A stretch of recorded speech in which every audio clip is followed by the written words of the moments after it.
Ayan, so welcome back po dito sa Doy TV Sports at sa Day Enrica YouTube channel. Well, meron po tayo nakita sa memes, no? Hindi po natin na-confirma kung ito po ay memes or sa isang online sports, no? About dito po sa player po ng San Miguel na si Manuel. Ayan, Vic Manuel.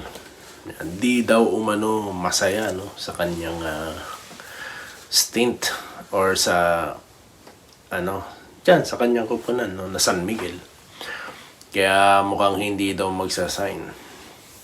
Well, nung nabasa ko to, watching him during the finals, well, kung talaga siya as a player, hindi talaga po maganda, no? Hindi po talaga yung exposure niya doon dahil minsan lang siya makalaro.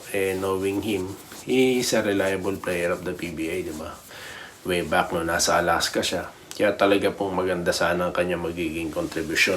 Kaya nga po, may suggestion tayo before, no? Na dapat daw, kailangan magamit siya. Dapat nga siya naging, panggulat, di ba? Naging first five, ayan, para sa San Miguel. Dalawa sila ni Jun, total naman. Gusto nila magsabay ang dalawang sentro, di ba? So why not give him a chance, di ba? And then si Tautua is a backup. Kasi para sa akin, parang same equivalent lang naman yung dalawa, di ba? You can trust him. And if the coach give him the chance or opportunity, di ba? Baka naman makapagpakita siya. So, hindi po gano'n na nangyari, no? So, most of 6 game, hindi yata siya nakalaro, di ba? Or siguro sandali lang, ganyan. So, para sa akin, hindi niya deserve yun. At, well, may napansin din kasi ako sa San Miguel, ang dami nilang coach, ang dami nagtitimon sa kanila. Hindi ko alam kung sino talaga nasusunod dun, eh. So, kung ako nga player, posible nga maisip ko yun, di ba? Magpunta sa ibang kupunan para naman malabas niya pa yung talent niya, magamit siya. Kasi eventually, pagka ganon, hindi ka na nagagamit, may tendency na bumaba na yung mo, yung rate mo, no?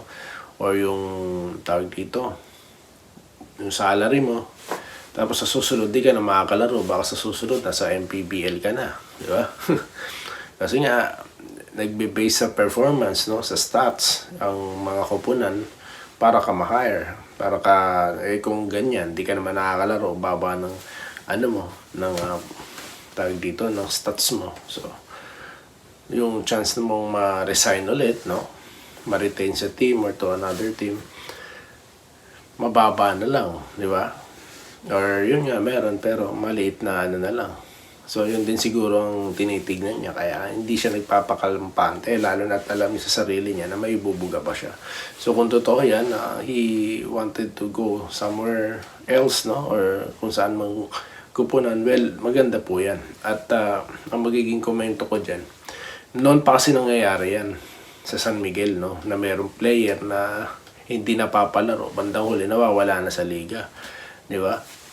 May mga ganyan tayong player na talented na nakikita noon, na kung makaglaro lang sana sa ibang kupunan, makakapagpasikat pa sana. O baka lumabas pa yung galing niya. So, yun pong hirap sa liga natin na maliit lang, konti lang ang team. Di po nabibigyan ng chance, no? Yung ibang mga players. Sayang yan San Miguel, di ba? Nakita niyo naman, doble-doble lineup niyan. Kung sa iba sana makapaglaro yan, baka nakapaglabas pa ng magandang laro, di ba? Tulad ni Kit Jimenez, Bangko, di ba? Si Jeron Teng, nasa sideline lang. So, lahat kinukuha nila, tapos di naman mabibigyan ng equal opportunity to play, di ba? So, dapat i-release na lang nila dahil sayang po bis mapapanood ng fans, no? So, yun lang ang suggestion ko. Di ba? In the end, wala rin nangyari sa kanila. Tinalo din sila ng Meralco, di ba? So, yun lang. I'm not against anyone, no? Sa akin lang, for the benefit of the players and of the league as well. So, yun. Bali, inaabangan na po yung susunod na konferensya, po. At, well, naabangan din natin yan pero sa ngayon, nagpo-focus po tayo sa Gilas, Pilipinas, no? Na naka-schedule nga na magte-training nga itong 21st at sa 25 tutulak na sila no para sa mga friendly games, at July 3 and 4 naman diyan naman sa Latvia no para sa kanilang Olympics qualifying tournament. So let's follow that. Meron po tayong content tungkol diyan no sa kanilang paghahanda. So yun lamang po no ating napag-usapan ngayon, at magkikita-kita po tayo sa susunod na video content PBA update dito lamang po sa Day Enrica at Doy TV Sports. Muli, maraming salamat po sa inyong pakikinig. Salamat po sa panonood. Subscribe na para sa mga susunod na basketball at boxing videos.